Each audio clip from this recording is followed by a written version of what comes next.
mataron. Sobreviviendo, dije, sobreviviendo. Tengo un poema escrito más de 1000 veces. En él repito siempre que mientras alguien proponga muerte sobre esta tierra y se fabriquen armas para la guerra, yo pisaré estos campos sobreviviendo, todos frente al peligro sobreviviendo, tristes y errantes hombres sobreviviendo, sobreviviendo, sobreviviendo,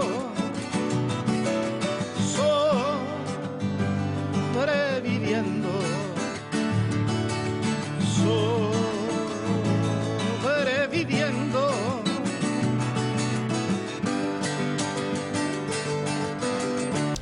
Un saludo desde aquí, como siempre, activos desde nuestra televisora de la Fuerza Armada Nacional Bolivariana, en paz. Esa visión que siempre desprendemos desde tu cotidianidad, que te agradecemos con este Cristo del Madero, con este Cristo que nos lleva, que es único y del que las bendiciones siempre tenemos que seguir favoreciendo a lo que es la paz. Sobrevivir en función de lograr el Estado social que está aquí. Hoy tenemos un invitado de lujo, tenemos al vitral de la ciencia, al profesor Miguel Alfonso. Bienvenido, profesor. Para mí, como siempre, es un compromiso tenerlo usted aquí. Buenos días, gracias como siempre. Tenemos la última revista, hoy vamos a trabajar temas que son importantísimos, ¿ah? Sí. Lo que fue la reunión en la parte geopolítica entre el presidente Trump y el presidente Xi en China, pero también tenemos eso que estamos conversando desde que nació el vitral de la ciencia, que es la soberanía científica. Yo quería arrancar, pero primero yo quiero que usted le envíe un saludo, no nada más al sector científico que nos acompaña, sino al pueblo llano. Por ahí se reportan siempre los caminos reales de las urbanizaciones, pero también de lo que son los circuitos comunales. Ahorita me mandaron un saludo de la colonia Tobar, ¿vale? Ahí está Omar, como siempre, con esas pinceladas estratégicas. Nuestro equipo, Omar y Wilder, dedicados de lleno a una fórmula perfecta que es referente informativo en estos 10 años. Bienvenido, profesor. Muchas gracias, buenos días, pues. Y agradecido por este espacio, me da la oportunidad nuevamente, usted, profesor Luis, de estar en la sintonía de su audiencia, que sé que cubre el país, que cubre todos los sectores sociales, no solamente el universitario, sino el resto de la población, y que están atentos pues a las discusiones y conversaciones que tenemos a lo largo de estas casi 2 horas de programa. Yo espero pues que hoy sea importantes aportes en la discusión, en la comprensión y en los temas actuales que nos afectan y nos impactan en nuestra vida cotidiana, tanto en el área científica como en las otras áreas que la sociedad venezolana está trabajando con mucho sacrificio, con mucha incertidumbre, pero con la fe en que siempre hemos sido un pueblo valiente, un pueblo consciente de nuestro destino. Eso es importantísimo. Y es importante, profesor, porque en una Venezuela que está resiliente, resiliencia, ¿no? Pero también vemos lo complejo que está el mundo, que de aquí lo que hacemos es llamar a la paz. Ahí tenemos un video, no sé si quería usted comentar algo, porque está dentro de su vitral, en el vitral de todas y todos, en el vitral de la ciencia. Vamos a ver primero el video para ver contexto y entramos entonces en la discusión. Lo que pasa es que aquí no hay libreto. No hay libreto. Aquí no hay libreto ni teleprompter, aquí estamos haciendo siempre en 10 años que tiene referente informativo, invitado de lujo, Ya por ahí tuve que dejar el teléfono porque como siempre estamos activos al 0424-205-2704. Vamos a ver ese video de lo que nos está reflejando en ese último encuentro que hubo en China. Y desarrollando sus fuerzas nucleares estratégicas. Ayer hablábamos de este misil Sarmat, de cómo hablaba de que los misiles Oresnik podrían portar ojivas nucleares. Bueno, pues en este sentido sigue hablando el presidente ruso, que lanza también un serio aviso en torno a lo que pueda pasar en Ucrania. Pendientes de las palabras de Vladimir Putin, estamos analizando la situación en Oriente Medio, cómo puede afectar también esta cumbre entre Trump y Xi. Andrew, te quiero preguntar precisamente por esto, ¿qué esperas de la situación en Oriente Medio y hasta qué punto esta reunión puede calmar las aguas o todo lo contrario, puede provocar una escalada con Irán?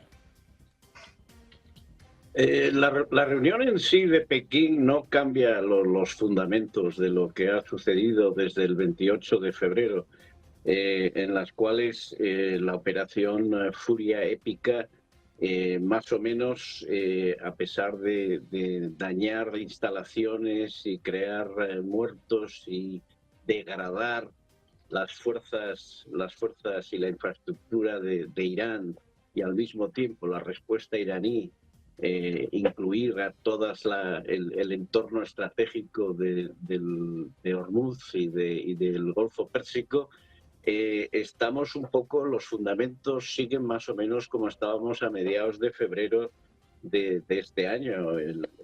Primero, lo que acabas de anunciar, el secretario de Energía, el problema nuclear sigue ahí.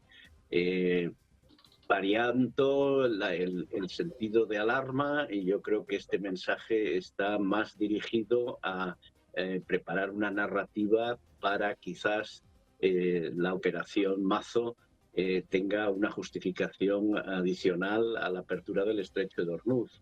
Otro fundamento es que el régimen iraní ha sobrevivido. Se ha cambiado de carácter, ha dejado de ser más teocrático y se está convirtiendo en una junta militar en la cual una nueva generación ha tomado las riendas de la Guardia Revolucionaria, y con su estrategia mosaico se dicen que hay entre 28 y 32 centros de toma de decisiones dentro de Irán. Así que aunque le pidan a Pekín que influya, yo creo que la influencia china es muy limitada, porque tampoco desea comprometer y gastar capital político en un esfuerzo que va a ser en vano, puesto que la decisión los iraníes ya la han tomado de máxima resistencia hasta el final. Y luego está la situación con los proxies y con el eje de resistencia, Hezbollah, los Houthis, las milicias en Siria y Irak. Y sobre todo Hezbollah, a pesar de haber sido debilitada, siguen siendo un factor que los iraníes quieren incluir.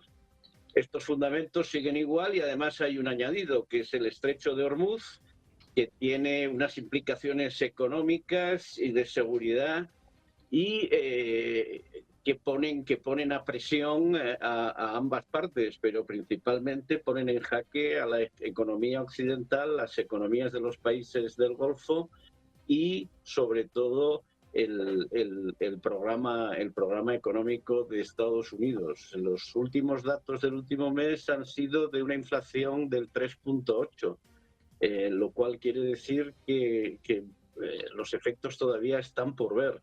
Y luego el efecto retardado, ya lo dijo el CEO de British Petroleum, también de ExxonMobil y de Aramco, que cada semana el mercado internacional pierde 100 millones de barriles, lo cual es la producción de un día, o sea, de una séptima parte. Y eso ha desaparecido, y entonces al no haber oferta, o se reduce la demanda o se aumenta el precio. Como la demanda no se ha reducido, pues entonces el precio... Volvemos otra vez lo que ocurre hoy en otras partes del mundo que inciden directamente en lo que es la aldea global, la vecindad global.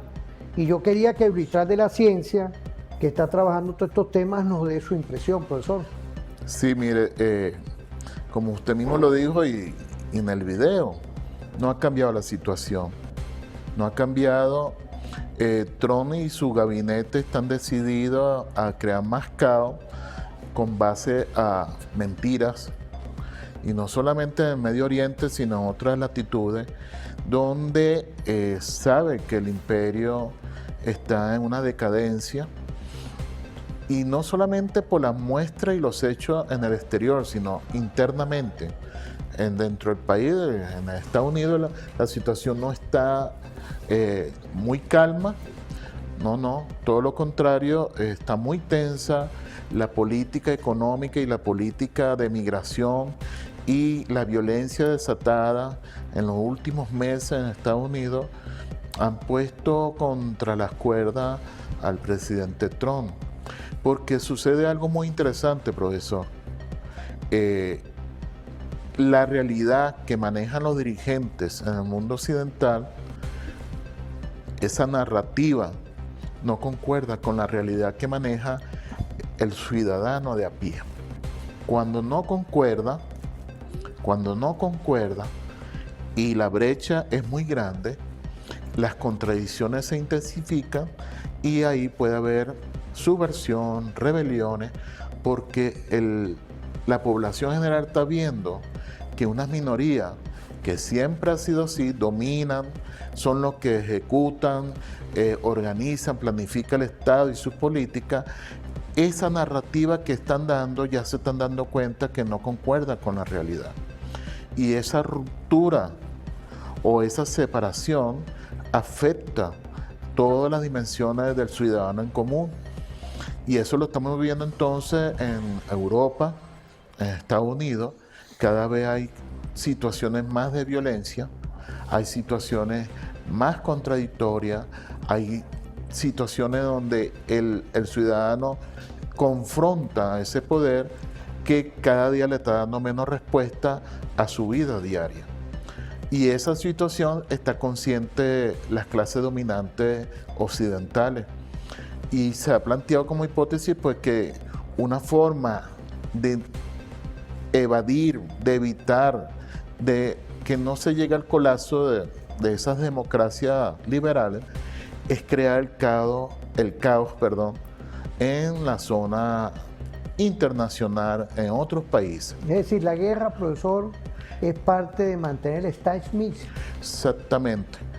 Suena triste, no sé, muy lamentable, pero los pueblos del mundo estamos siendo víctimas de esa política, entre comillas, de estos gobiernos que rayan ya al fascismo. Es su interés que deben predominar, su privilegio no perderlo, y están haciendo a costa de todo lo demás lo que sea para que no ocurra pues los cambios que hay que ocurrir. Y bueno, por supuesto hay pueblos que están claros en eso, gobernantes que están claros, y ahí tenemos el ejemplo de Irán. Irán no construyó todos esos mecanismos de defensa en 3 días. Eso tiene años formándose, construyendo, planificando, y eso tampoco fue a partir de la guerra del año pasado que duró 12 días.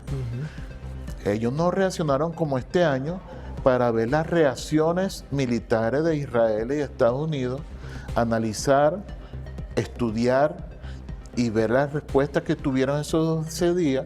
Y bueno, estamos viendo este año que le han dado duro a estos dos países guerreristas como Israel y Estados Unidos.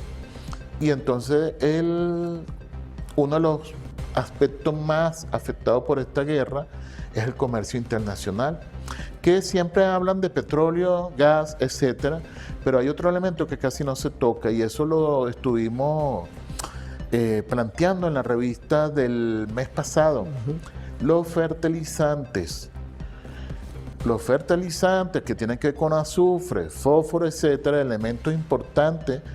Los países árabes son uno de los principales productores de esos fertilizantes y pasan por el estrecho de Hormuz y están cada vez más escasos, y eso va a afectar la seguridad alimentaria del planeta. Lo va a afectar tarde o temprano, y eso no lo digo yo, eso ya lo están planteando desde hace varios meses debido a la situación que se está viviendo en Medio Oriente. Entonces no es solamente un problema de energía, que está siendo afectada y se está viendo en los precios del combustible, en los precios de los pasajes aéreos, ha aumentado enormemente, especialmente en Europa, sino que está afectando a otros rubros que van a estar directamente impactando sobre la alimentación mundial. Y eso, los efectos cada vez van a ser más complejos, más multidimensionales, más multifactoriales. Y bueno, el mundo está en una situación, yo no sé si estoy exagerando, mucho más complicada que cuando la pandemia. Claro, y son ese tipo de elementos que el vitral de la ciencia está tomando como investigación universitaria. Por eso es que quiero agradecerte, Miguel, que te tomes un tiempo, no nada más para el tema de la revista, sino para que estés en referente diferente. Siempre estamos a la orden aquí para estar con y por usted. ahí profesores de varias universidades y también bachilleres estudiantes están conectados. Quiero saludar a todas y todos que estamos hoy en esta fórmula perfecta llevando este tema del vitral, pero son temas que están concatenados con la fórmula existencial de lo que es un mundo que tiene que hoy empujar unas grandes visiones con la paz, que es lo que llamamos de la Venezuela de hoy: paz, tranquilidad, entendimiento diplomático, y que nos levanten a nosotros las medidas coercitivas unilaterales. Vamos a ir a una pausa. ¿Cómo no? Por ahí yo quiero venir con la soberanía científica, De que acuerdo. también es parte de lo que es el vitral de la ciencia y está concatenado aquí dentro de referente diferente. Vamos a irnos ahorita a una pausa, no se separen.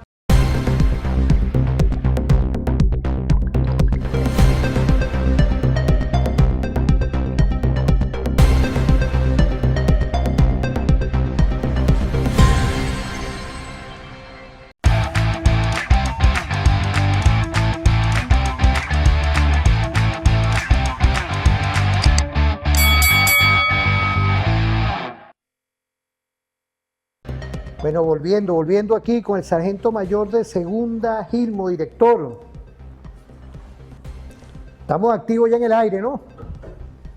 Es correcto, profesor, correcto, estamos activos. Bueno, volvemos. Comunicar es vencer. Saludar a todos los comunicadores de nuestra Fuerza Armada Nacional Bolivariana, que desde aquí, en esta fórmula perfecta, estamos con nuestro general Johnny Morales, activos como siempre, porque somos una televisora diferente y estamos conectados con ustedes también en el canal multiplataforma. Volvemos, profesor, porque no podía faltar el tema de lo que es hoy la ciencia, la tecnología. Ahí tenemos otra cápsula de nuestro investigador, el diamante, como lo fue Fernández Morán, pero yo quería que usted nos diera un comentario. Bueno, mire, Fernández Morán, médico, zuliano, un genio, venezolano y biofísico. Siendo médico, estaba muy interesado en la matemática, en la física y por supuesto relacionado con la medicina. Y veremos entonces en este espacio algunos elementos sobre ese gran personaje que lamentablemente cayó en la envidia, en la mezquindad de algunos colegas en ese momento, en los años 58, en los años 50, donde pues tuvo que autoexiliarse fuera del país y desarrollar toda esa genialidad de ideas que tenía en la mente y no le dieron oportunidad de desarrollarla por completo aquí. Le iba a dar un vuelco a la ciencia, no solamente a Venezuela, sino a Latinoamérica. Y no lo digo de forma ni exagerada ni retórica. Él fue uno que trajo la idea de hacer un centro de investigación multidisciplinario, por supuesto enfocado en el sistema nervioso central, pero usando la tecnología. Y no solamente él fue el inventor del bisturí de diamante, profesor Luis. Él desarrolló, construyó microscopio electrónico. Fíjate, esto está dentro del último... En el último número de la revista ahorita de mayo, El Vitral de la Ciencia. ¿Cuál es el número? El número 59 lo pueden conseguir escribiendo en Google El Vitral de la Ciencia. Entra a la página web nuestra y ahí está el número de la revista, donde se va a enterar de personas, pues, colegas de físicos y otras áreas de la ciencia escribieron sobre este gran venezolano. Ahí tenemos un video. Vamos a verlo. Vamos a ver a Fernández Ok. Morán, vamos a verlo.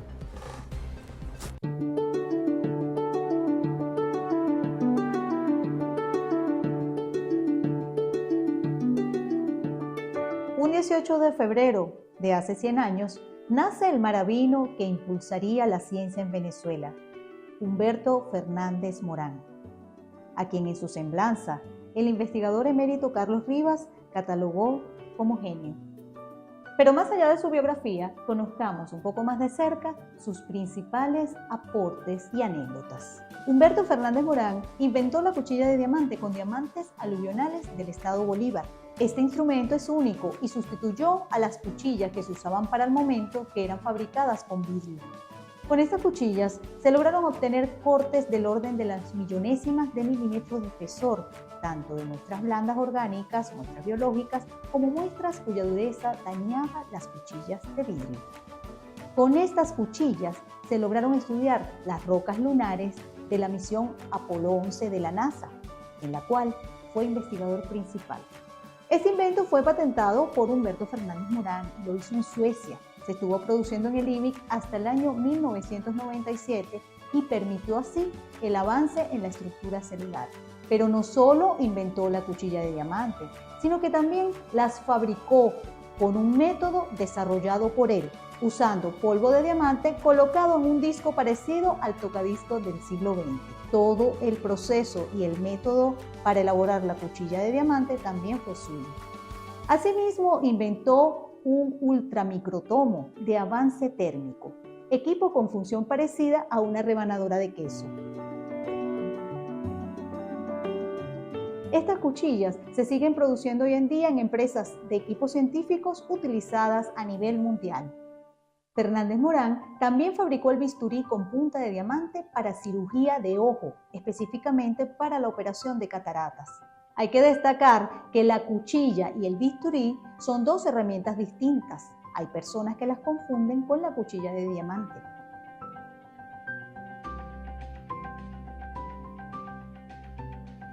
Con este invento logró identificar las partículas intramitocondriales, importantes por ser donde se realiza la respiración celular, es decir, la bomba de protones, la estructura de nervios periféricos y la estructura de virus. Es el pionero de la criomicroscopía electrónica a nivel mundial. Diseñó el primer criomicroscopio electrónico con lentes superconductoras enfriadas en helio líquido. Eso lo usó también en el proyecto NASA y en el estudio de muestras biológicas congeladas hidratadas para sustituir el método químico. Humberto Fernández Morán inventó el crioultramicrotomo para cortes ultrafinos de muestras congeladas a temperaturas de nitrógeno líquido. Con esto logró estudiar las células y macromoléculas en estado hidratado congelado. Por si fuera poco y hablando un poco más de lo que eran sus habilidades más allá de la ciencia, Humberto Fernández Morán era políglota, es decir, manejaba con total fluidez más de 10 idiomas. Esta habilidad para aprender idiomas fue notoria y la reflejaron en sus reportes de bachillerato. Humberto Fernández Morán comenzó sus estudios de medicina apenas con 15 años de edad en Múnich, Alemania. Sus primeras prácticas médicas, siendo estudiante, ocurrieron atendiendo heridos de la Segunda Guerra Mundial. En 1944, con 20 años de edad, obtiene su título de doctor en medicina summa cum laude.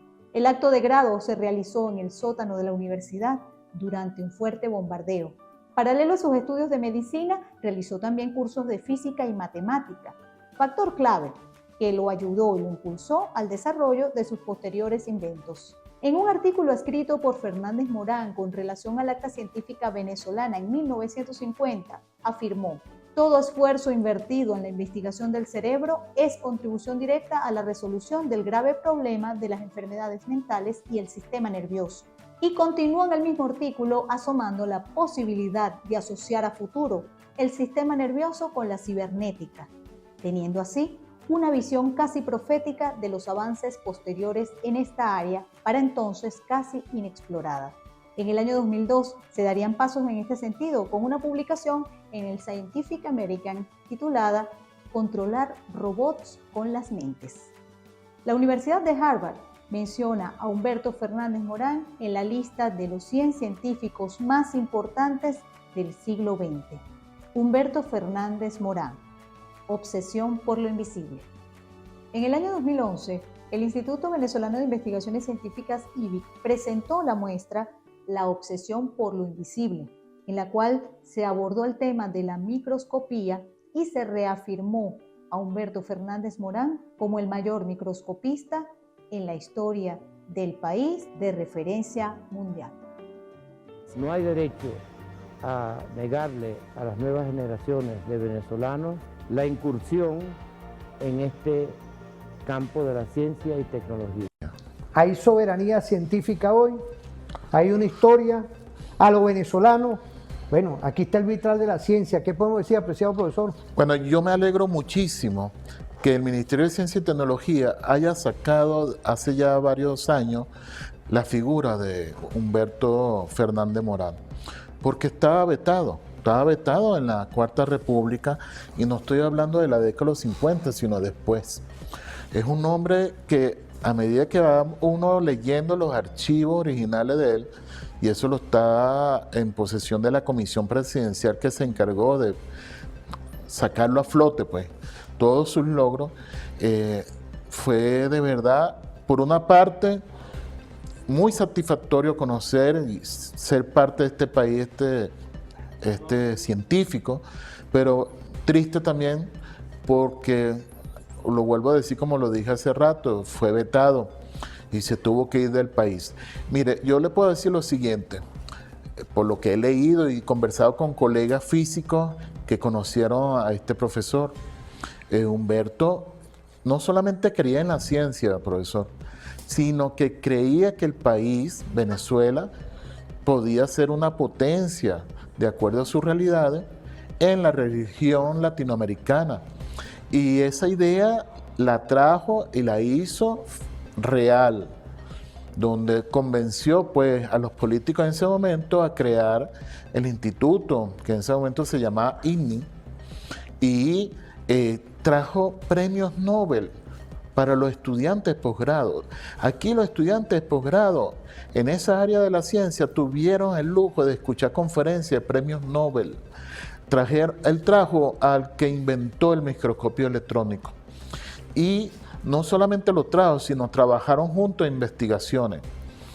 Lograron identificar partículas, o mejor dicho, subpartículas de las mitocondrias. Los que están en el área de la salud, de la ciencia, de la biología, saben que la mitocondria está en todas las células de los seres humanos y el resto de los mamíferos, eucariotas. Esa mitocondria son las que producen la energía en la célula, son las que te mantiene vivo.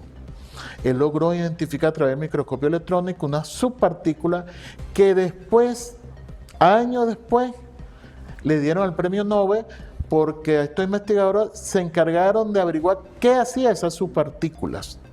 Y son las encargadas de producir pues el ATP, que es la molécula que le da energía, que me permite mover los brazos. Voy a repetir, me permite mover los brazos, me permite escuchar, ver la cámara, me permite hablar. Todo eso es gracias a esa molécula que se produce cada microsegundo en todas las células de nuestro cuerpo. Humberto estudió ese suborganelo de la célula y dio luces de lo que estaba ocurriendo, lo que es realmente el proceso de la producción de energía. Es un ejemplo, hubo muchos ejemplos. Había un problema real en la investigación con microscopía electrónica, profesor. ¿Cuál era? Que las muestras tenían que ser siempre, vamos a llamarlo así, procesada, y en el microscopio se veía una muestra biológica casi destruida, porque no había la tecnología para permitir ver la célula intacta. Fue él que se le ocurrió Si yo congelo rápidamente, cuando digo rápidamente microsegundos, esa célula, yo puedo mantener intacta la estructura y voy a ver la célula en el momento que está ocurriendo proceso, etc. Y lo hizo a través de la técnica de microscopio. Años después le dieron el premio Nobel a otras personas que desarrollaron mejor la técnica, pero el que originó, el que lo pensó, el que lo desarrolló fue Humberto. Y por eso a él lo reconocen muchas universidades, no nada más Harvard. Sí. En Suecia, donde él trabajó con el equipo que construyeron microscopio electrónico, lo tienen de verdad hasta el día de hoy en un alto nivel. Y es un orgullo para el país conocer la historia de este hombre, zuliano, como le dije, y muy nacionalista. Era un científico que no tenía, yo lo voy a decir de esta forma, la mente colonizada, siempre estaba aquí con arraigo a su país. Eso es importante, porque hay que decirlo, en el sector académico hay buenos científicos en este país, pero su mirada está al norte, y casi un pie al norte. Los intereses, las situaciones reales del país, las problemáticas, muchas veces están opacadas porque su mirada está concentrada hacia otras latitudes. Humberto no. Como le dije, se tuvo que ir cuando derrocan a Pérez Jiménez, porque él tenía unos días que fue nombrado ministro de Educación, y bueno, más vale que no. Eso fue la cruz que le montaron, no solamente venezolanos en general, algunos políticos, algunos partidos políticos, sino incluso colegas científicos. Se nos fue un gran hombre. Él volvió en el gobierno de Luis Herrera, planteó otra idea de ciencia aquí en nuestro país, iba a ser escuchado y nuevamente surgió la envidia, la mezquindad, y no pudo desarrollar esa idea que tenía, un salto más que iba a ser la ciencia en Venezuela. No pudo. Pero él siempre dio clase en la Central, en la Facultad de Medicina, trabajó en hospitales donde él entró inicialmente en el área de la psiquiatría, porque a él le interesaba mucho el sistema nervioso central. Y date cuenta, toda la historia de investigación que él desarrolló siempre era dirigida al sistema nervioso central, a la neurona, etc. Él estaba muy enfocado. Y por supuesto, los contactos que tenía él en el área científica mundial, donde logra, eso no es fácil, logra convencer a que se instale un reactor nuclear con fines pacíficos en Venezuela, el primero en toda Latinoamérica. Hay que ver entonces el poder de convencimiento que tenía este hombre para que la potencia nuclear en ese momento, Estados Unidos, a través de la Comisión Internacional de Energía, monte el reactor nuclear en el Libia y empieza a desarrollarse toda una serie de carreras, posgrado, servicios en la medicina nuclear, que fue un baluarte para Venezuela. Pues lastimosamente no se logró operativizar por completo el reactor nuclear debido a esa mezquindad. A él le pusieron un sobrenombre que yo sé que él supo, pero no le paró. Muy despectivo, pero el brujo de Alto de Pipe. Porque donde está el Ibis está en una zona llamada Alto de Pipe, le decían el brujo. Allá debe estar el brujo en la madrugada haciendo brujería. Para que vea entonces nuestro nivel de conciencia que teníamos en ese momento en general, estoy hablando en general, sobre la ciencia y sobre este gran hombre que está reposando hoy en día en el Panteón Nacional. Fíjate, todo esto es importante, profesor, porque dentro de la investigación que usted tiene en el Vital de la Ciencia, ahí sí el profesor Wilder, egresado también de la Universidad Central, igual que nosotros, le dio una visión en este segmento. No es porque sea egresado de una universidad, sino por todo el contenido que dio este investigador, este científico, y se apega a lo que es la visión del Vital de la Ciencia, que es la soberanía científica. Es decir, nosotros a los venezolanos hemos tenido bastante cosas que aportar a este mundo que hoy es multicéntrico y multipolar, y más en un nuevo orden mundial. Yo quería irme a una pausa, no sé si usted quería dar un comentario. Solamente nosotros, el equipo editorial de la revista El Vitral de la Ciencia, que quisimos hacerle un homenaje a nuestro querido científico, Fernando Humberto Morán. En este número es un suplemento especial. Si no me equivoco, ahí escribieron 5 personas relacionadas con la física, con el área de la ciencia, hablando, escribiendo sobre este gran hombre, escribió la viceministra de Ciencia y Tecnología, la profesora Gloria, no me acuerdo ahorita el apellido. Entonces, personas que están involucradas en la ciencia todos los días, están trabajando en los laboratorios, en la política nacional, en ciencia, decidieron contribuir para que nuestros lectores y lectoras disfruten pues con un lenguaje adecuado para que se entienda, porque esa es la virtud de la revista, es una revista de divulgación científica y el lenguaje está acorde, no es necesario que usted sea físico para entender lo que estamos ahí planteando en este suplemento especial sobre nuestro querido zuliano Fernández Morán. Bueno, igual que lo que es el material audiovisual potable, que como todo lo que buscamos es referente, diferente. Vamos a ir a una pausa.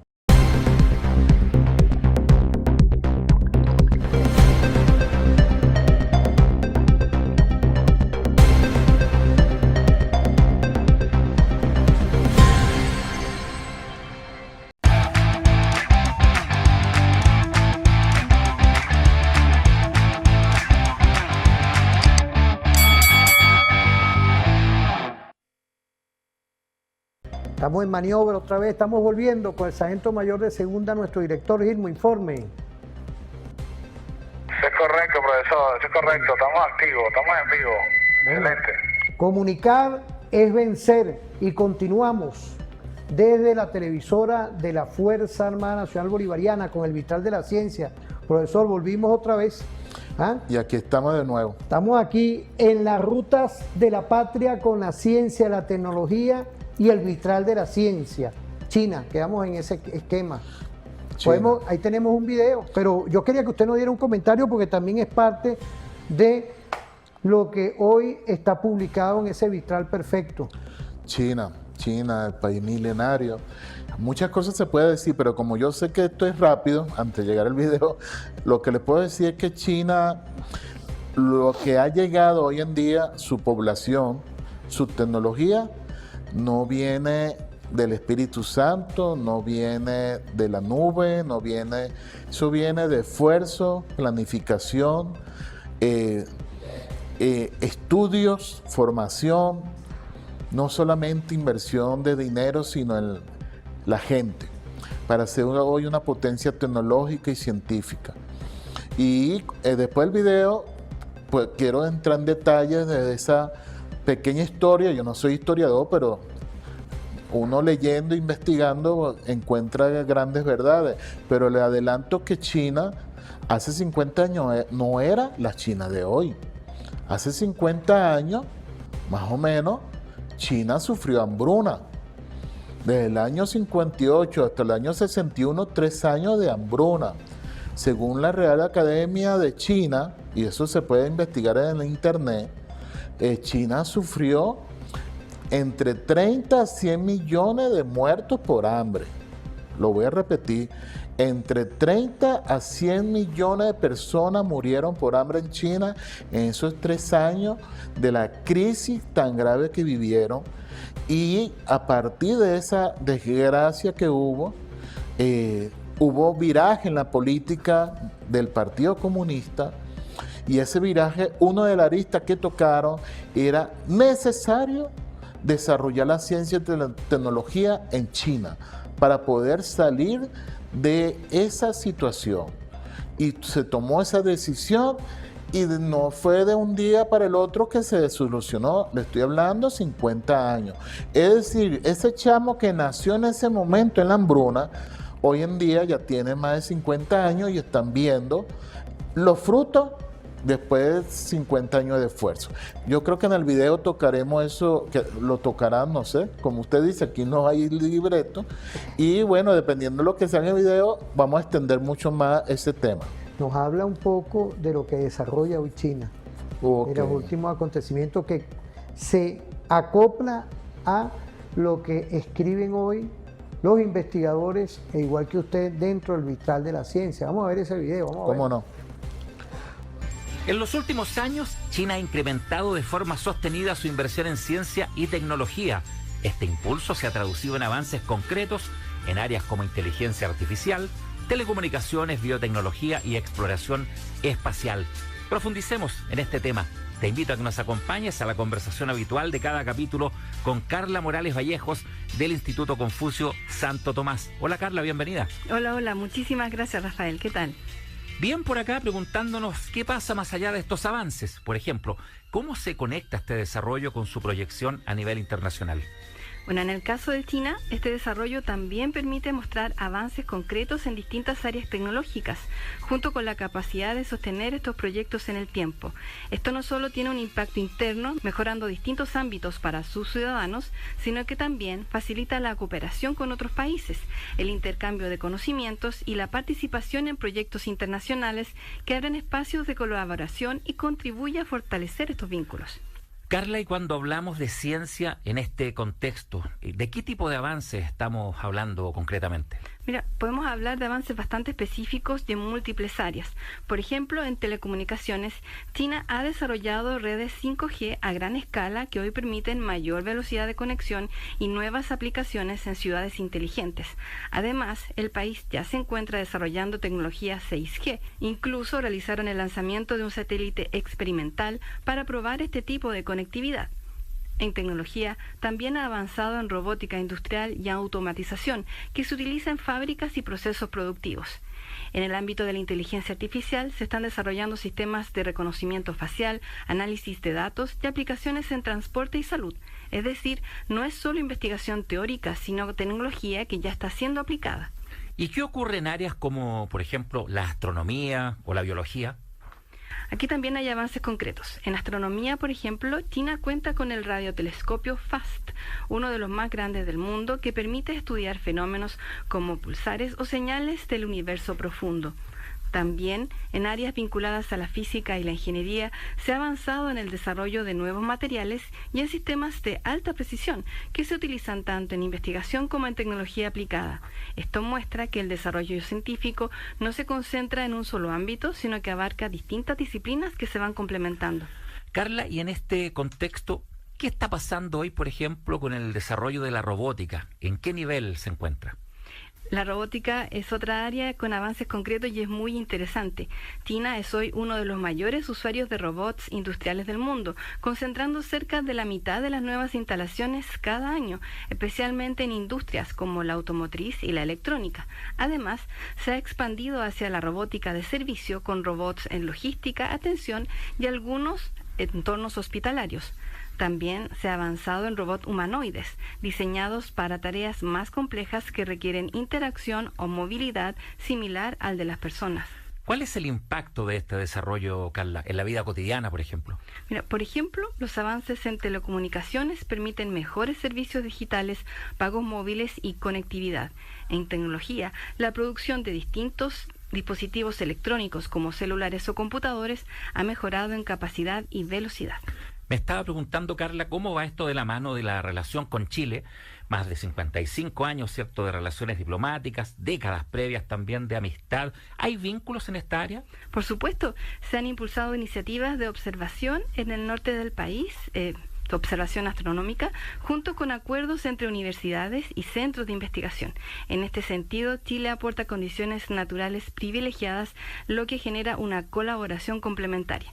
Esto ha permitido la participación de instituciones chilenas en proyectos de investigación y observación astronómica en territorio chileno, incluyendo el desarrollo de centros de estudios y colaboración científica. Carla Morales Vallejos, con otra interesante conversación en este capítulo de Efectos China aquí en Cooperativa. Ya sé lo que están pensando. ¿Qué palabra podemos aprender? Te lo preguntamos, Carla. ¿Qué palabra nos dejas hoy? Claro, hoy día podemos aprender que significa ciencia. Por ejemplo, se puede decir Ke Shui Qi Shu, que significa ciencia y tecnología. Dos palabras que combinan bastante bien y que formaron parte de la conversación en el capítulo de hoy de Efecto China. Muchas gracias, Carla. Hasta la próxima. Hasta la próxima. Efecto China. Así como están otros países del mundo, yo quería tocar, pero con nuestra Vitral de la Ciencia, ¿estará Venezuela hoy en conexión con China en estos nuevos retos de la ciencia, la tecnología e innovación? Por todo lo que hemos visto, si hay conexión, si hay acuerdo, si el Ministerio de Ciencia y Tecnología está haciendo como otros países del mundo. ¿Saben por qué nosotros ponemos estos ejemplos? Porque cuando nuestra presidenta Delcy Eloína Rodríguez Gómez habla del respeto internacional, también está transversalizado de todo lo que hacen los países en su política de relaciones internacionales, pero tenía que ser Vitral de la Ciencia que nos diera esa visión. Hay ahorita conexión, hay visión, hay ese logro de tener a una China hoy en contacto con la Venezuela de hoy, la Venezuela, la República Bolivariana. ¿Qué podemos decir, apreciado profesor? Quiero iniciar con que la gestión de Hugo Chávez abrió mucho más las puertas con China y lograron alianzas que hasta el día de hoy han sido consolidándose con Nicolás Maduro, ahora con nuestra presidenta Delcy, a pesar de lo que está pasando después del 3 de enero. Yo quiero agregar unos elementos, profesor, importante, considero que es importante y con el permiso suyo, que es lo siguiente: la gran contradicción de lo que dicen los medios de la derecha, incluso el presidente de Estados Unidos, que dijo recientemente, lo gritó, porque él no habla, él grita, el comunismo fracasó.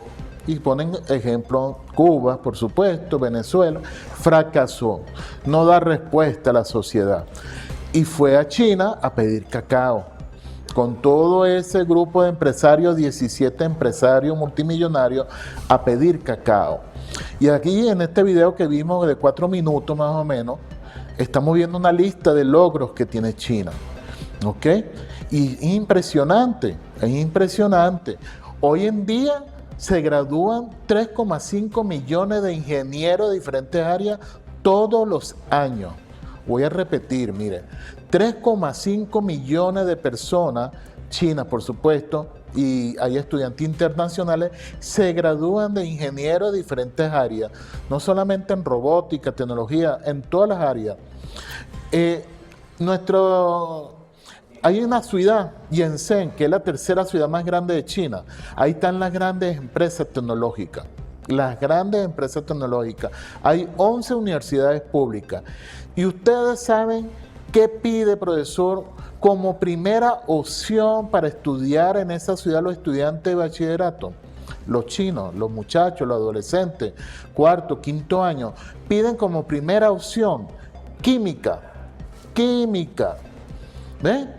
Es una población que ha sido formada, inducida en la ciencia, que el joven se da cuenta que hay futuro entrando en esa área de la ciencia y por supuesto todo lo que implica ciencia y tecnología. El Partido Comunista ha dado impulso de hace varias décadas, como le dije hace rato, porque bueno, tuvieron que aprender, vamos a decirlo en criollo, a los golpes. La hambruna que hubo en los años 58, 59, 60, 61, 3 años más o menos, fue un golpe enorme para la población china, ¿ok?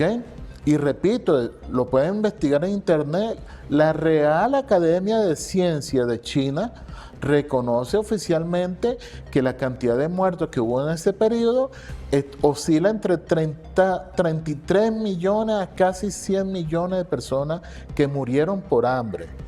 ¿Okay? Nosotros, Venezuela, hemos pasado momentos duros, 2016, 17, 18, 19, y sé que hubo muertos, principalmente en la tercera edad, por las condiciones que vivimos, pero nunca llegamos a esa cifra, nunca. Ellos salieron pues a través de unos cambios de política, a través de, me imagino, reuniones muy duras para entonces establecer una política que duró permanente durante 50, 60 años, porque es otra clave del éxito de ello, es la continuidad, el seguimiento, la permanencia de las políticas, porque la ciencia, los productos, lo que proviene de la ciencia no es de un día para otro. Ahora ellos están viendo los frutos, la humanidad está asombrada de lo que están haciendo los chinos, ¿ok? China logró, ahí no lo dice, pero China logró, y no lo dice el Ministerio de Finanzas ni el Ministerio de Salud chino, lo dice el Banco Mundial. China logró sacar 800 millones de personas de la pobreza extrema. 800 millones de personas salieron de la pobreza extrema. Eso se dice facilito, en menos de 10 segundos. Pero eso significó esfuerzo, sacrificio. Hoy en día China, y búscalo en la cifra del Banco Principal de China, la cifra, los sueldos no son millonarios, porque eso también en la imaginación vuela. No son millonarios, allá hay millonarios, pero la población general no son millonarios. Pero ¿qué sucede? Su calidad de vida mejoró. En los años 50, la vida media de un chino era 40 años. La esperanza de vida, 40 años. Hoy en día llega a 80 o más. Ahora, profesor, déjame terminar la idea porque es importantísima. China logró, el gobierno chino logró, y el esfuerzo de la población, a mejorar su calidad de vida.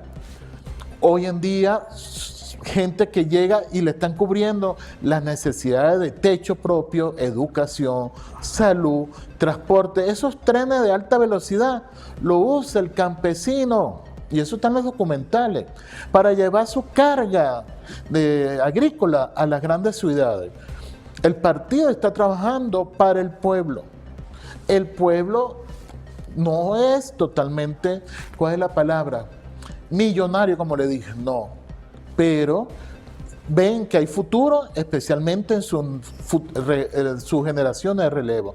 Usted me iba a decir algo, claro, disculpe. Fíjese, 2015, 2026, 10 años de medidas coercitivas, soberanía científica, medidas coercitivas. Venezuela hoy está enmarcada por medio de la investigación, la ciencia y la tecnología para ir construyendo escenarios que podamos neutralizar las medidas coercitivas unilaterales. Mire, el trabajo que yo estoy conociendo de parte... Usted como vitral de la ciencia, que usted publica, que usted lleva... Sí. El esfuerzo que se está haciendo en el Ministerio de Ciencia y Tecnología, integrado con otras áreas de la política pública, es enorme. A pesar de los pocos recursos que hay, es enorme.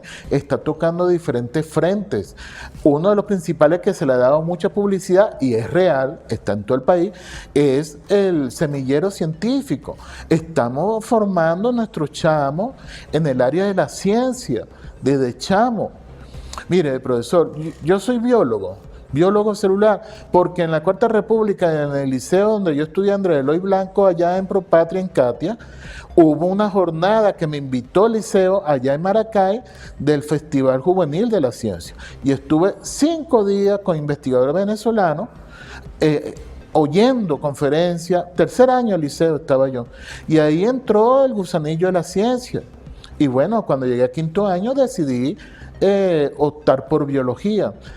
Y eso fue una pequeña muestra de lo que está ocurriendo. Ahora imagínense esta envergadura que está ocurriendo en miles de niños, jóvenes, adolescentes, en la robótica, en la tecnología, en el área de la salud. Se requiere, y no estoy diciendo, para que quede claro, que las demás áreas del conocimiento no son importantes, las humanidades, las artes, no, la comunicación social, todas son parte de un gran ecosistema.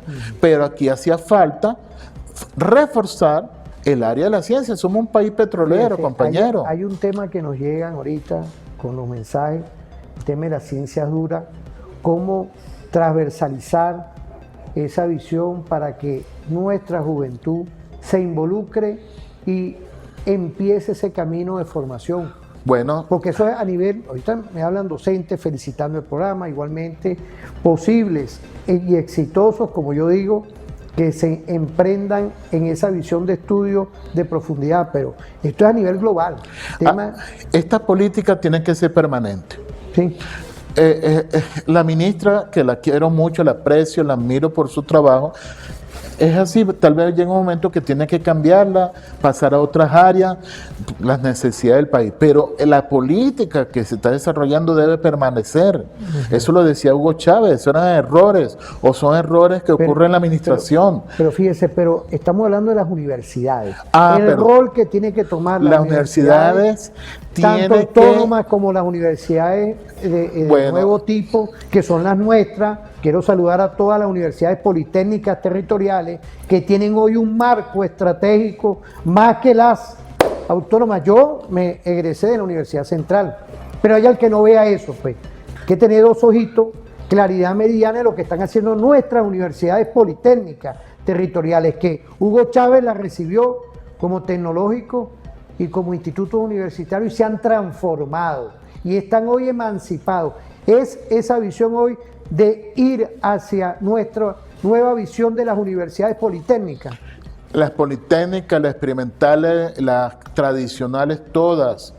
Y voy a decirlo con mucho respeto, pero yo soy del área científica, del área universitaria hace muchas décadas. ¿Ok? Estoy hablando de 30 años. Con mucho respeto. Falta mucho en las universidades, falta mucho integrarse más en la ciencia, falta mucho que los profesoras, lo voy a decir de esta manera, va a sonar duro aquí en televisión, la quejadera no ayuda, no ayuda, eso hay que decirlo. Yo fui jefe del departamento en la Facultad de Medicina y tenía 58 profesores de diferentes áreas, incluyendo médicos, y eso era una quejadera. Bueno, yo como jefe le decía, mire, usted no está conforme con lo que está ganando, renuncie y vaya a otra institución que le pueda dar respuesta. Aquí nosotros hay mucho trabajo y tenemos que hacer resistencia y sacrificio. Suena duro. Estamos en una situación muy delicada y no de ahorita, de ese tiempo, usted lo dijo, desde 2015 estamos impactados por unas medidas criminales que nos impusieron. Y eso mucha gente no lo creyó y todavía no lo creen. Eso es asombroso. Las universidades sí requieren dinero, pero es que no es solamente dinero. Necesitamos gente talentosa, dispuesta a trabajar con el sentido real del sacrificio. Y eso no es fácil, profesor. El sentido del trabajo, la permanencia de estar no solamente impartiendo formación pregrado o posgrado, sino aplicando, formándose en la investigación, en las áreas donde nosotros decidimos una vez estudiar y formar parte del mundo profesional.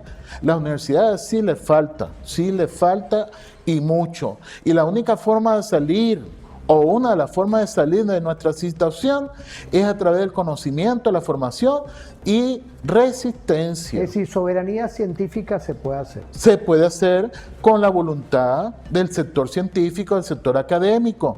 Por supuesto, aquí se une otro elemento que yo siempre critiqué. La universidad en la educación tiene un factor político, eso hay que decirlo. Bueno, pero no puede ser que un sector académico, a costa de sus principios políticos, pidan sanciones, porque hay que decirlo, pidieron sanciones.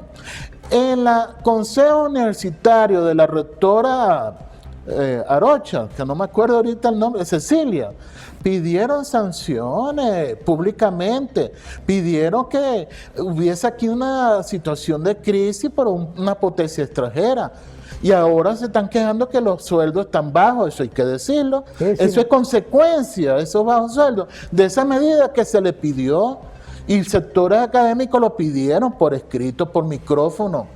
La gran contradicción. Y nosotros, claro, por ser chavistas, no nos escuchaban, pero es que estábamos pidiendo un cuchillo en la garganta. Y ahora estamos viviendo las consecuencias, y no de ahorita, de hace varios años. Fíjense, en ese ecosistema académico, es importante entonces hablarle claro al país. Muy importante. O sea, la ética hoy académica es importantísima. Muy importante. Siento que usted nos ha dado de verdad toda una explicación, aquí están los mensajes, de lo que es la objetividad, que hoy las políticas universitarias tienen que ser conscientes, porque tenemos universidades experimentales, tenemos universidades politécnicas, y yo hablo directamente con nuestra jefa, ¿vale? Nuestra jefa de La Paz, nuestra presidenta Delcy Eloína Rodríguez Gómez. Aquí me mandan mensajes saludándola a usted, porque están en el peregrinar.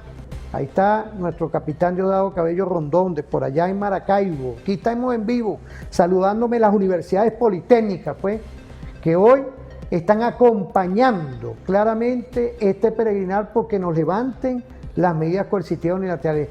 Haya a los académicos, con el debido respeto en sus temas, que cuando ellos hablan, lo que menos dicen es medidas coercitivas, que son 1088 medidas coercitivas. ¿Y cómo le prestan atención, doctora?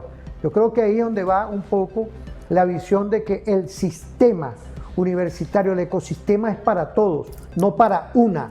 Y ahí es donde están esos grandes retos que tiene hoy nuestra República Bolivariana de Venezuela, sino ir al sistema, no caer en esas provocaciones de una sola. Quisiera me agregar... disculpa porque me llegan los mensajes, pero si uno no dice, entonces no, estamos hablando con la objetividad y con ese Cristo. Quisiera agregar un elemento más que ocurrió en estos días. Se hizo viral y lo colocamos en la revista El Vitral de la Ciencia. En pleno, el mes de mayo, en pleno ataque militar de Estados Unidos e Israel a Irán, salió un profesor en una universidad de Teherán, en Irán, dando clases en un salón destruido. Hay una foto, un video, no me acuerdo el nombre del profesor, es matemático, está vivo, y dando clases al posgrado en una clase virtual. Él sentadito ahí en un aula donde de las 4 paredes quedaba 1,5, destruida por los ataques militares, pero su resistencia, profesor, fue simbólica. Estoy aquí como iraní, no tengo fusil, no tengo bazooka, hago lo que sé hacer toda la vida, formar a mis conciudadanos, con todo lo que está viviendo el país, con guerra, ataques todos los días. Pero me toca dar clase. Eso es lo que estamos pidiendo. Sí, la circunstancia del país obliga que hagamos grandes sacrificios. Los grandes países en la historia de la humanidad son grandes por los grandes sacrificios que ha hecho sus poblaciones. Eso no vino del cielo, no vino, con todo respeto a los creyentes católicos, evangélicos, cristianos, del Espíritu Santo. Eso vino a través del esfuerzo, la voluntad firme de hacer crecer y formar a nuestras generaciones futuras. Nosotros vamos a partir tarde o temprano. Queda nuestras generaciones futuras que sigan la lucha, el crecimiento, la formación, amando al conocimiento, Fíjese, Ese mensaje debe salir de todas las aulas del país, desde primaria hasta posgrado. Vamos a ir a una pausa. Sí, me alargué. No se preocupe, porque por aquí también nos mandan peregrinar es paz. Y paz es igualmente con Delcy Diosdado y Freddy Alirio Bernal Rosales, imaginémonos. La gente del Táchira, por allá de La Grita también mandan mensajes. Son sin duda una fórmula en paz, en tranquilidad, que un gobierno con nuestros líderes lo que buscan es lograr el sosiego, la vecindad, el entendernos y la paz. Vamos a ir a una pausa, no se separen.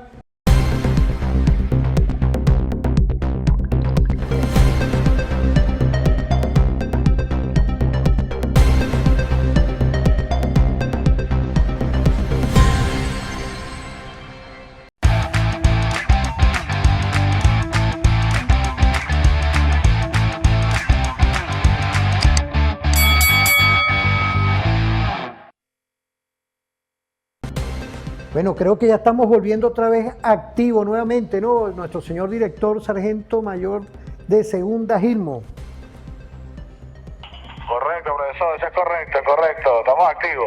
Bueno, volvemos otra vez porque estamos en estas rutas estratégicas contigo. No sé, es importante no separarnos porque dentro del programa tenemos 4 segmentos que dentro de la cotidianidad es importante que nosotros también, desde aquí de la República Bolivariana de Venezuela, que estamos tocando temas estratégicos hoy, la soberanía en la ciencia, pero no nos podemos separar de la globalidad. Encuentro en China nuevamente entre el presidente Putin y el presidente Xi. ¿Qué podemos decir de todo esto? Hoy tenemos un video, pero yo quería, porque eso es parte de lo que el Vitral de la Ciencia escribe y publica. Un nuevo orden internacional. Bueno, yo lo que sé, yo soy ajedrecista. Ahí Putin y Xi Jinping están jugando ajedrez y tienen que jugarlo muy bien porque la situación mundial no está para jugar pelota. Y ellos lo han demostrado. Rusia está en una situación complicada con Ucrania. No con Ucrania, con toda la Europa occidental, porque eso hay que decirlo, donde Alemania está jugando con fuego, con ganas de entrar a una situación bélica y nos puede activar toda una serie de acontecimientos muy graves. Pero podemos ver el video. Sí, pero usted me dijo que diera una introducción y la estoy dando. Que es la siguiente, que esa visita de Putin a China consolida esa alianza que ya tiene 20 años y da señales cómo va el juego de ajedrez mundial. Oye, bueno, porque el ajedrez nos vislumbra en un tablero, que es el tablero internacional, cuál va a ser esa visión. Vamos a ver ese video, vamos a verlo. Putin se fue de China, es el otro elemento geopolítico y también geoeconómico clave y fundamental, porque sigue abogando China y Rusia por la multilateralidad. Escucha a Xi Jinping. 两国还将发表关于倡导世界多极化和新型国际关系的联合声明。新时代全面战略协作伙伴关系的历史最高水平，树立起新型大国关系的典范。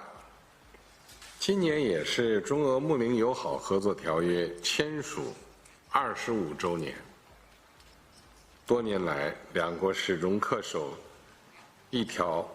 这一条约确立的不结盟、不对抗、不针对第三方原则，坚持相互尊重、平等相待、重信守义、合作共赢，为维护国际公平、公道，推动构建新型国际关系做出重要贡献。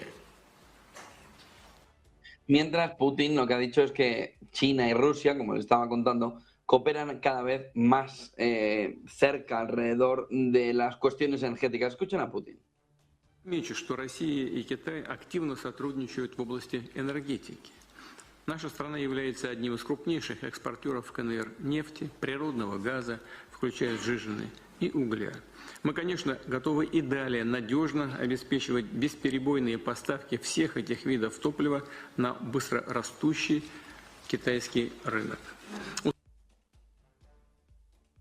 Pero en medio de toda esta amalgama, ¿no? En medio de toda esta amalgama alrededor de la situación y alrededor de las respuestas, ¿no? Sobre todo energéticas, ha quedado oculto un tema que es fundamental alrededor de las palabras de Xi y Putin sobre la cúpula dorada.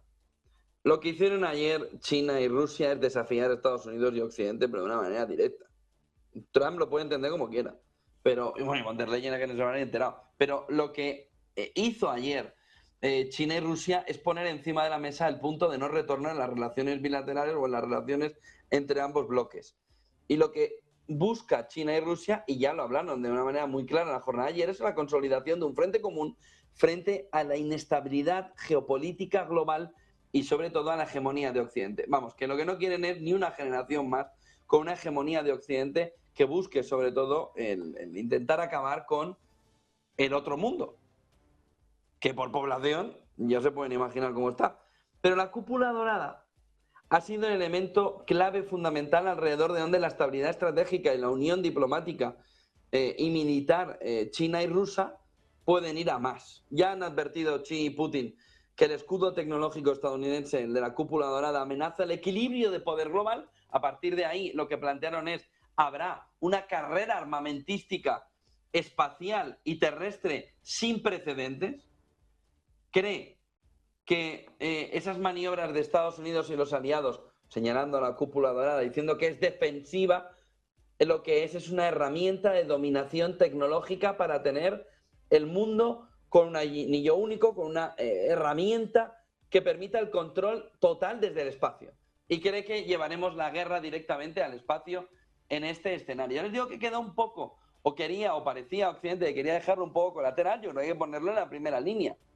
Porque lo que ha planteado es, cuidado, si se cruza la línea alrededor de la cúpula dorada, Estados Unidos y Occidente dominarán al mundo como no lo han hecho nunca en la historia ningún país, ningún imperio, porque tendrán desde el espacio la capacidad de dominar / atacar, aunque lo que esté planteado sea de manera defensiva, cualquier punto del mundo en cuestión de segundos, acabando con la vida o acabando con el territorio de quien considere. Y creen además que la cúpula dorada sería el argumento final de la ley de la selva geopolítica. El Hobbes. El hombre es un lobo para el hombre, que decía Hobbes. Por lo que lo planteado por Xi y Putin es un rechazo al caos de Trump. Los dos están denunciando la desestabilización causada por las políticas unilaterales estadounidenses, calificándolas como una regresión. Fíjese, profesor, yo lo que en esta apreciación de estas noticias que llegan de otras partes del mundo, de Europa, prácticamente es esa nueva fórmula estratégica de cómo pasamos de una unipolaridad a lo que se está construyendo hoy con un nuevo relacionamiento que está China, Rusia, Estados Unidos, Irán, India, es decir, la multipolaridad, y hay un epicentro nuevo que son los BRICS. ¿Qué podemos decir de todo esto? Bueno, mire... está también en los estudios que... Claro, la visita que hace el presidente ruso a China para crear o firmar acuerdos, consolida esa alianza que ya tiene 20 años, como le dije, entre esos dos grandes países. Y ahí lo que se está reflejando es que ya Europa entra a un tercer plano, ni siquiera segundo plano. Europa está en una situación vulnerable por ellos mismos, por no tener olfato político, por tener un matrimonio obligado con Estados Unidos, donde Trump ha demostrado que no quiere ese matrimonio, y si lo quiere es para intereses propios, y Europa pues de una forma humillante ha pasado y está pasando situaciones, sus pueblos, muy, muy duras, y van a tener escenarios cada vez más duros con esta visión que tienen. Ahí lo está diciendo en el video del analista, los BRICS, la multipolaridad, va a estar consolidándose cada vez más porque la necesidad es grande. No, el mundo ya no responde, ya no apoya pues la hegemonía del mundo occidental. Ese primer mundo, mal llamado primer mundo, lo que ha demostrado es realmente, como lo dijo Putin una vez, unos vampiros vivientes chupándose la sangre desde la época colonial, ¿vale? Desde los mismos imperios cuando colonizaron esta América y otras regiones del Asia, han demostrado y no han cambiado. Toda su política rige alrededor de su privilegio, alrededor de sus riquezas, y la humanidad está en un segundo plano. Estamos viviendo momentos realmente muy interesantes, como una vez lo dijo Hugo Chávez, muy interesantes, a pesar que hay sangre, destrucción, caos, pero eso lo dijo Gramsci.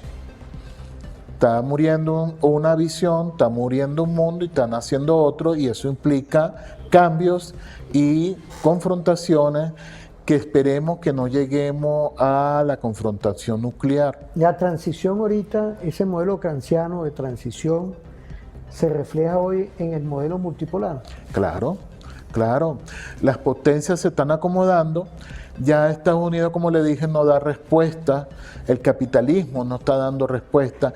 Claro, los BRICS no es no es un movimiento, no es una organización política comunista de izquierda, no. Eso es una iniciativa con fines económicos y economía liberal. Pero ahí hay una mezcla de intereses, todo en común a la necesidad de un mercado. El libre mercado que decía Smith desapareció. No es que estaba existente, pero se hizo patente, se hizo público. Pobrecitos los profesores de economía, yo lo he pensado varias veces, profesor. ¿Cómo hacen para explicar a los estudiantes de pregrado y posgrado sobre el libre mercado? Cuando hoy en día eso no se está cumpliendo, las benditas leyes, entre comillas, del mercado. No. Hoy se está demostrando que eso siempre fue una falacia. El que tiene el garrote es el que dicta la norma, normativa de la economía. Estados Unidos lo demostró con este señor Trump el año pasado con los aranceles. Era lo que él decía y se aumenta y no importa las consecuencias. ¿Ah? Y hay muchos ejemplos que están ocurriendo donde caen todos esos principios de la economía liberal. Es la ley de la selva, como plantearon ahí en el video. Entonces, los grandes dignatarios, estadistas serios, están viendo esto de hace tiempo y se han preparado y se están preparando y saben que la única forma de lograr un avance en la humanidad en la paz es a través de la multipolaridad, en el respeto del derecho internacional, en el respeto de la autodeterminación de los pueblos. Esto no es nada nuevo. Pero hoy las generaciones jóvenes están viendo esa realidad. Lo que decía la izquierda hace 60 años, el Che, lo están viendo, es real.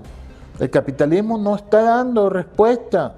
Está más bien creando problemas de diversa índole y muy graves, muy graves. Mira, si usted nos habla un poco de ese suceso sorpresivo que hoy es la multipolaridad, pero el multicentrismo, lo nuevo de poder, el cisne negro, me recuerdo ahorita, lo que es lo impredecible a lo que hoy está sucediendo.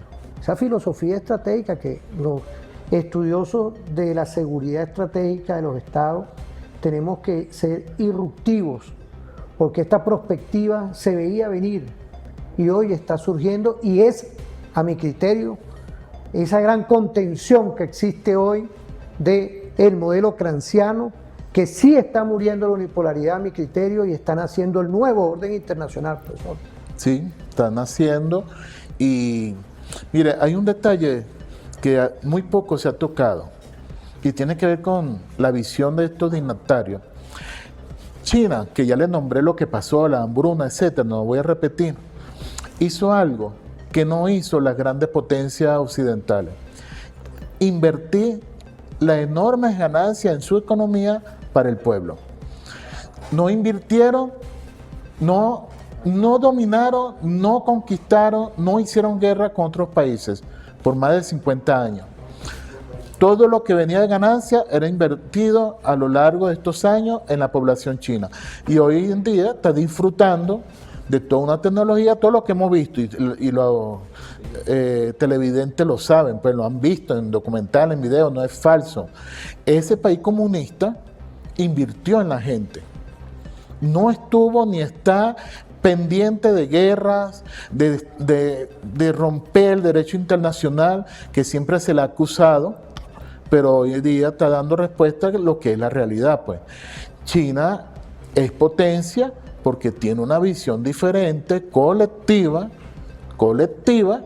le está dando respuesta. El socialismo, el comunismo tiene que verse. Chávez lo decía, no puede ser que nosotros hablemos de ideología mientras la población está mal.